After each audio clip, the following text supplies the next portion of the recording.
Hey guys, welcome back to the Northeast Florida surf fishing forecast for August 25th, 26th, and 27th. As you can see, the surf is up. This was Monday, midday. The winds were southeast 20 to 25, strong south to north current, and 3 to 5 foot swells. But before all of this hit, the weekend was great. There were good catches of whiting, still scattered pompano, keepers, and a ton of small ones.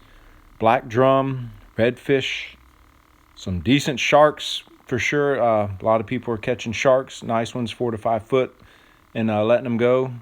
It's always fun to hear that drag screaming and then being able to release the fish. Also, plenty of speckled trout in the surf still. Now, obviously, today would not be a good day to fish in the surf, and unless you were fishing the inlets and you can get some rock coverage where the rock will block the current, the jetties. That's what they're good for. When it's rough like this, they'll block that south to north current. But hopefully the next few days with the forecast, if it holds up, the seas will be coming down and the water should be cleaning up. Right now the water's probably about a 4 out of 10. It's not muddy, it's just very sandy. In fact, if the pier was still open, we would catch fish in weather like this. The drum and redfish absolutely love this kind of weather, as do the tarpon. But yeah, let's get to the forecast, guys. For Tuesday, you got a low at 7:56 in the morning and a high at 2:22 in the afternoon, and then a low again late in the evening, 8:47. And then Wednesday, low at 8:56 in the morning and a high at 3:24 in the afternoon. And then on Thursday, a low at 9:56 in the morning and a high at 4:28 in the afternoon. For Tuesday, the winds east-southeast 10 to 20. The surf will be 3 to 4 foot and coming down. Wednesday, east winds 10 to 15, surf 3 foot. And then Thursday, east-southeast 5 to 15 with the surf 2 to 3 foot. Water temperature right now is ranging from 84.1 to 84.4. from St. Augustine to Fernandina. So the good news is it actually went down a few notches. It's not at 85, which thank goodness it's not. Once you get into 85, 86, the bite really becomes much harder. The fish really shut down quite a bit. But the water's still decent. I mean, 4 out of 10, and it's not mud. So I really look for, as the winds calm down and the waves calm down, the fishing should be good, guys. I like the low tides in the morning. I always prefer the low tides this time of year to be able to fish the trough.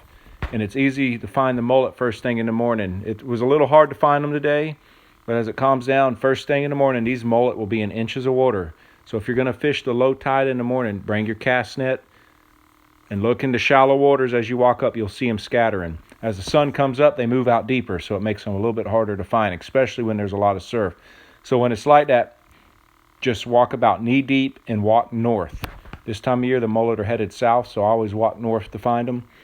Another thing to do is look for if you see mullet jumping or scattering where fish are chasing them. Then you'll sort of get the depth that they're swimming at. But what's producing? Fish bites, like always. Whiting, pompano, and drum. The shrimp is producing. This is fresh dead shrimp, whiting, spots, croakers, catfish, stingrays, and sharks. The sand fleas are picking up a little bit more, and there are plenty of sand fleas. I have a little video from Jack's Beach on this video. Plenty of sand fleas, guys. If you want to freeze some for the fall, they are thick. Sand fleas, the whiting, pompano, and redfish are hitting them right now. And live mullet, which is what I've been using the last 3 weeks and catching plenty of trout and some flounder on. The redfish, the flounder, the Spanish mackerel, speckled trout, and the occasional tarpon hitting them.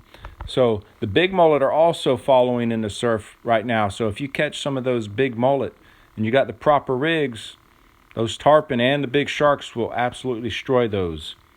Just get the proper gear, guys. I don't really shark fish, but on you can go on YouTube or even Facebook. There's some really good shark fishermen that can show you the rigs that you need to use. And with the tarpon, same thing. I love to catch some tarpon, but I'm used to catching them from the pier, not the beach. One of these days, I'll get one from the beach.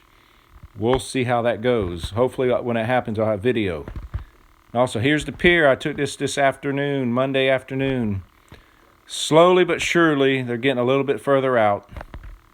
It was, I don't think they did much work today with the rough waves. And wind was making the grain a little wobbly. As you can see, the little sloughs are already building underneath these new pilings. That's one area you can always look to catch mullet as well, first thing in the morning when the tide's a little bit lower. Those little pockets of water, the mullet will hang in there as well, especially the mullet that have been injured. Don't let their injuries discourage you from using them, because the fish absolutely love a wounded fish. They see what's going on and they will eat them up. Now, I was looking, I saw a few schools of mullet getting busted out deeper. Probably bluefish or Spanish. They were just scattering everywhere. Or jacks. The jacks love these mullet too. But one good thing, the schools of sand fleas north of the pier, 20 to 30 yards. And then as far as I could see, there were sand flea schools every 10, 20 yards. And here you go. Here's one school of them. This is a very big school. When the wave was going out, I couldn't really get a good video, but literally hundreds of sand fleas were running down in the wave. Didn't have my rake with me. I wasn't fishing, just getting some video for the report. I'm going to go back tomorrow and load up, start freezing some, so when the water starts to cool down, I don't have to worry about catching them. As it cools down, sometimes we get those northeasters and it gets too rough and you can't really find them. So it's always good to have some in stock so you can still fish at the low tides or along the inlets. Just remember, when it's sort of stirred up like this, the sand fleas usually come to the top. They feed on phytoplankton from what I was reading. So when you get a lot of surf churning up like that, they are just bubbling to the top and feeding. I tried to get video of them feeding with their little feelers, but it's really hard to get it when the waves are constantly coming in. I'll try to get it on a calmer day, because it's pretty interesting. Sometimes when you can't always see them on top, that's one way to find them, is walk real slow in ankle deep water and look for their little feelers sticking up. Great bait, guys. And if you didn't know it, the reason I freeze a lot of these for the winter is because sheephead absolutely love them. So when the sheephead are really in their prime bite, the water's usually a lot colder and you can't find the sand fleas up here in jacks. But the sheephead don't stop eating them around the jetties and around the piers. So if you want to try them, go ahead and freeze some and have them ready. They're easy to freeze, saltwater solution. Freeze them in salt water. And they work, man. Brine them, you can use a brine solution as well. Anyways, don't forget to subscribe to our Facebook page as well, guys. Send a request. We got daily reports on there. And until next time, guys, tight lines.